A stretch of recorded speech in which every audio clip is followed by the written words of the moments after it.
चलिए दोस्तों, आज का हमारा टॉपिक है गणित। तो गणित का कुछ प्रश्न सॉल्व करेंगे दोस्तों।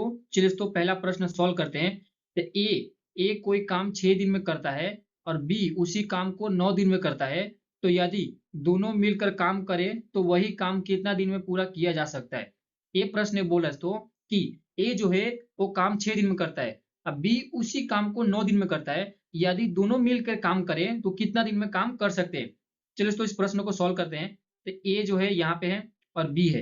ए और बी है, दो हैं। ए जो काम कितना दिन में करता है, 6 दिन में करता है। अब बी जो है कितना दिन में, 9 दिन में करता है। इन दोनों का एलसीएम करेंगे, यहाँ पे 3 से एलसीएम करेंगे तो 3 दूना 6 और 3 तिहाई 9। अभी आगे का एलसीएम नहीं होगा दोस्तों, यहाँ पे गुणा करते।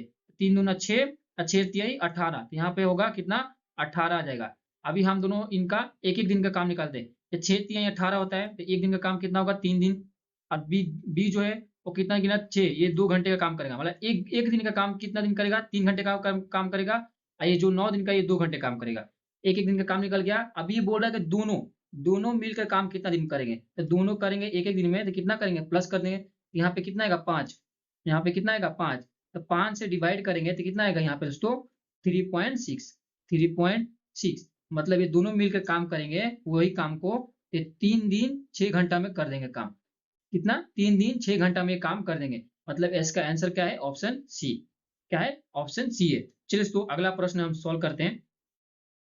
अगला प्रश्न है दोस्तों, तो अगला प्रश्न बोल रहा है कि ए काम 18 दिन में पूरा कर सकता है। ए जो है एक काम 18 दिन में पूरा कर सकता है और बी उसी काम को ए से आधे समय में पूरा कर सकता है। वो दोनों एक साथ मिलकर एक दिन में काम का कितना भाग पूरा कर सकते हैं। तो ये बोल रहा है प्रश्न तो कि ए जो है एक काम को 18 दिन में पूरा कर सकता है, अब बी उसी काम को ए से आधे समय में पूरा कर सकता है। वे दोनों एक साथ मिलकर एक दिन में काम का कितना भाग पूरा कर सकते हैं। ये क्वेश्चन को सॉल्व करना है। चलिए तो इसको सॉल्व करते हैं। यहाँ पे है ए, का कौन है, ए है। फिर यहाँ पे बी है। ए जो 18 दिन में काम कर सकता है, 18 दिन में। और बी बोल रहा है कि मैं ए से आधे समय में काम कर सकता हूँ, तो मतलब 9 दिन में काम करेगा। इन दोनों का एलसीएम करेंगे तो 3 से एलसीएम करते हैं तो यहाँ पे 6 रहेगा, यहाँ पे 3 रहेगा। और फिर यहाँ पे करेंगे तो यहाँ पे भी फिर से 3 से करेंगे तो यहाँ पे 2 रहेगा, यहाँ पे 1 रहेगा। तो हो गया दोस्तों। यहाँ पे देखिए, अब मल्टीप्लाई करेंगे, 3 दूना 6 और 6 तिहाई 18। तो 18 यहाँ पे रहेगा, कितना रहेगा, 18 रहेगा। और दोस्तों यहाँ पे एक एक दिन का काम निकालते हैं। तो ये रहेगा एक दिन में काम करेगा। फिर यहाँ पे 6 दुआ 18, ये 2 घंटे में काम करेगा। अभी बोल रहा है कि दोनों मिल के काम करेंगे, तो दोनों मिल मतलब क्या करेंगे, प्लस करेंगे। ये कितना दिन में हो जाएगा, 3 दिन में होगा। तो यहाँ पे उठा के 3 दिन रख देते हैं। कितना, 3 दिन। यहाँ पे काटेंगे दोस्तों, कितना आएगा, 6 आएगा। कितना आएगा, 6। तो यहाँ पे आप देख सकते हैं कि आधे समय में बोल रहा है, मतलब आधे 1/, में रहता है।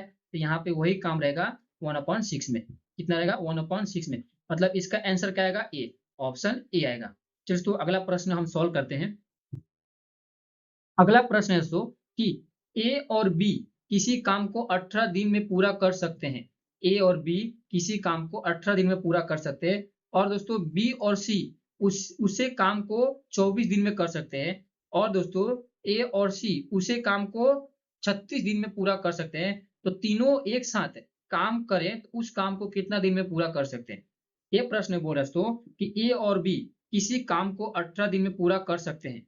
और दोस्तों बी और सी उसी काम को 24 दिन में पूरा कर सकते हैं।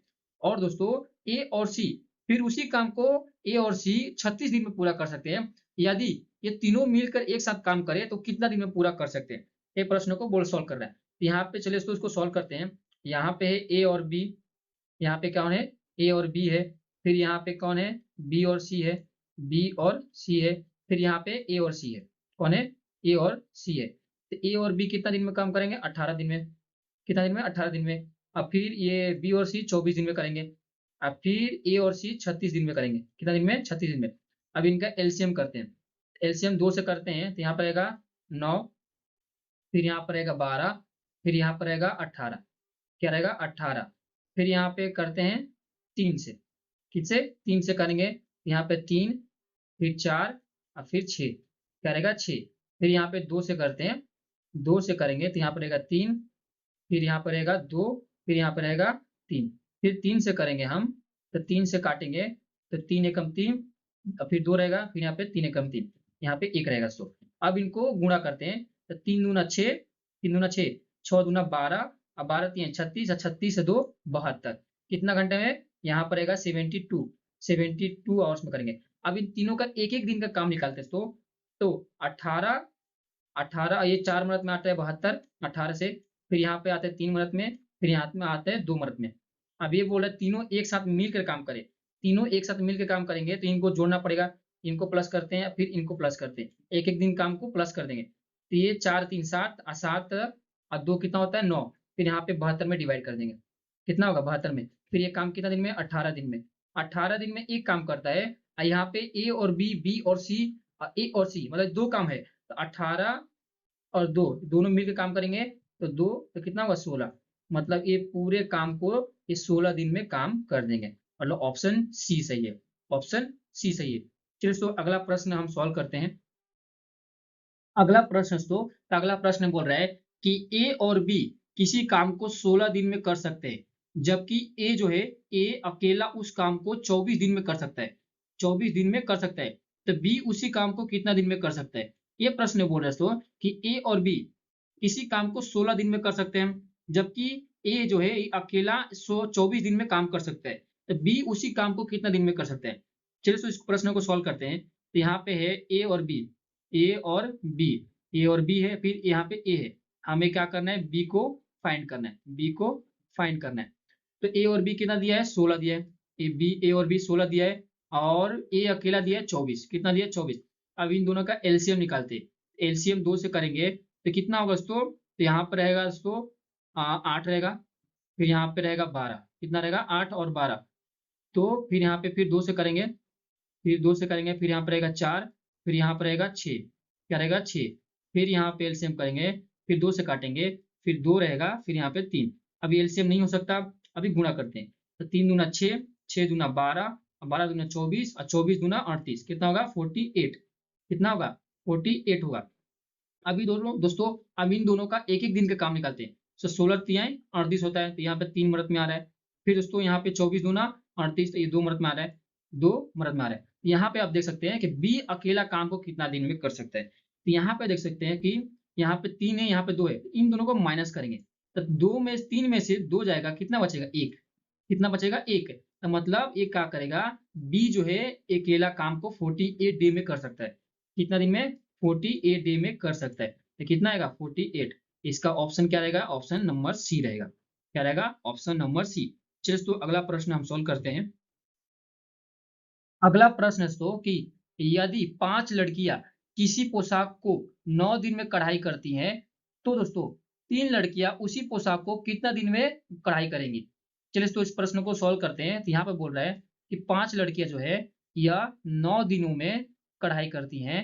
तो दोस्तों यहाँ पे फिर 3 लड़कियां मिलकर उस पोशाक को कितना दिन में कढ़ाई से कर सकती हैं? यहाँ पे एक्स रखते हैं, कितना दिन में करेगी? तो दोस्तों यहाँ पे एक्स को बराबर इक्वल टू, फिर यहाँ पे 5 इंटू 9, फिर डिवाइड में क्या रखेंगे? 3। डिवाइड में 3 रखेंगे, तो ये 3 से काटेंगे, 3 से काटेंगे, तो यहाँ पे 3 रहेगा।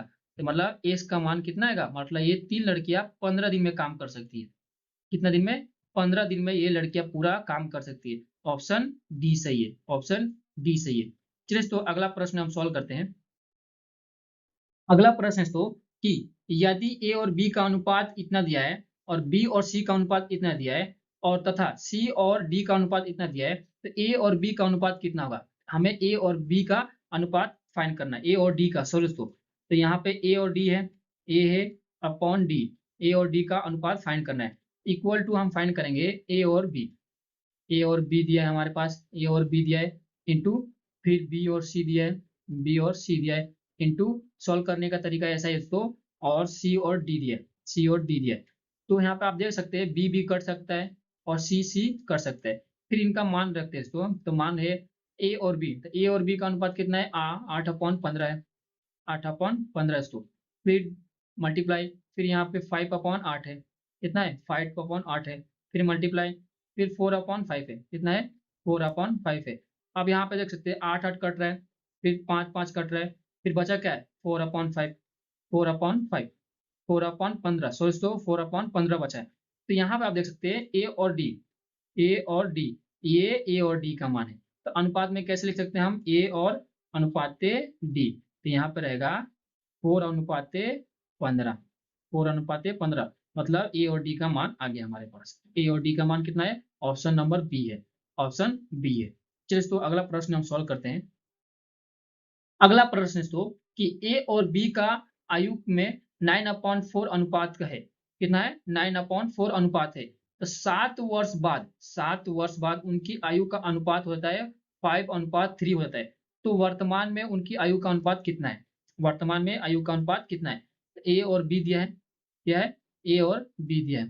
दोस्तों इनका अनुपात देना है, यहाँ पे दिया है 9, यहाँ पे दिया है 4। इनका अनुपात दिया है, इनको x 9x सकते हैं, 4x सकते हैं। फिर प्लस करेंगे, कितना प्लस करेंगे, प्लस में कितना है, 7 वर्ष बाद बोल रहा है, कितना 7 वर्ष बाद।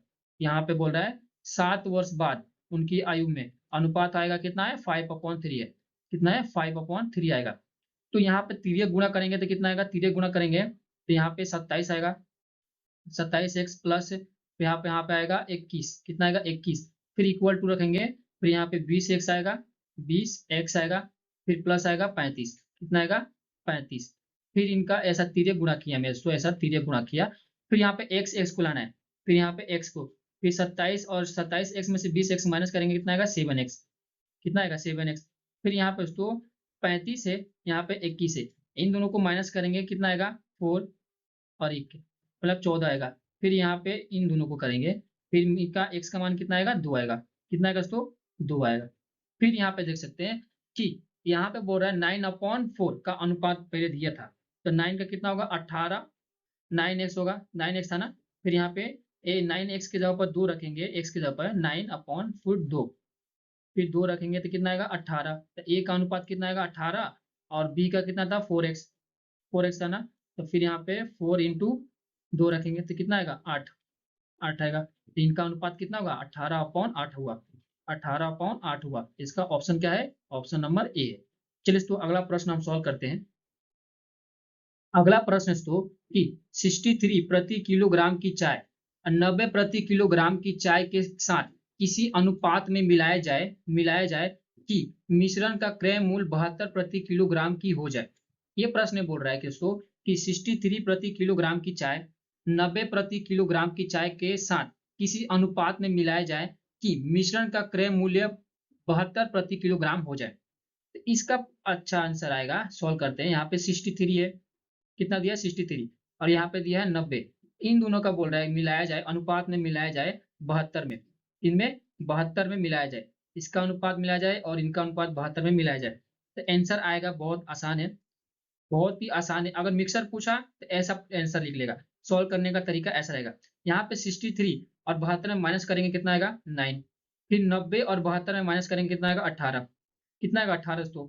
फिर यहाँ पे देखेंगे 18/9 आ रहा है, कितना 18, 18 दूना कितना होता है, फिर यहाँ पे 2/1 अनुपात आएगा। ये दोनों को मिलाएंगे 63 और 90 को, इन दोनों को अनुपात में मिलाएंगे, इन दोनों को तो 72 में मिलाएंगे तो अनुपात कितना आएगा 2:1 आएगा। मतलब इसका आंसर ऑप्शन ए है, ऑप्शन ए है। चलिए तो अगला प्रश्न हम सॉल्व करते हैं। अगला प्रश्न बोल रहा है कि एक दुकानदार को 30 प्रति किलोग्राम के चावल को 40 प्रति किलोग्राम के साथ साथ किसी अनुपात में मिलाया जाए कि उसका मिश्रण क्रय मूल्य 33 प्रति किलोग्राम हो जाए। ये जो अगला प्रश्न सॉल्व किए, जो पीछे वाला सेम उसके जैसा ही दोस्तों, तो इसको सॉल्व करने का तरीका भी सेम वैसा ही रहेगा। यहाँ पे 30 दिया है, यहाँ पे 30 दिया है, फिर यहाँ पे कितना दिया है 40 दिया है। तो ये बोला इन दोनों का अनुपात मिलाया जाए किसमें 33 में, कितना 33 में मिलाया जाए। तो इन दोनों का आंसर कितना आएगा दोस्तों, यहाँ पे इसको माइनस करेंगे तो 7 आएगा, फिर इसको माइनस करेंगे 3 आएगा, कितना, तो यहाँ पे अनुपात कितना बन रहा है 7/3 बन रहा है, कितना 7/3 बन रहा है। तो इसका आंसर क्या है, ऑप्शन नंबर बी। दोस्तों इस वीडियो से आपको कुछ भी सीख मिला, इस वीडियो को लाइक और सब्सक्राइब जरूर करें और अपने दोस्तों के साथ शेयर जरूर करें। धन्यवाद दोस्तों।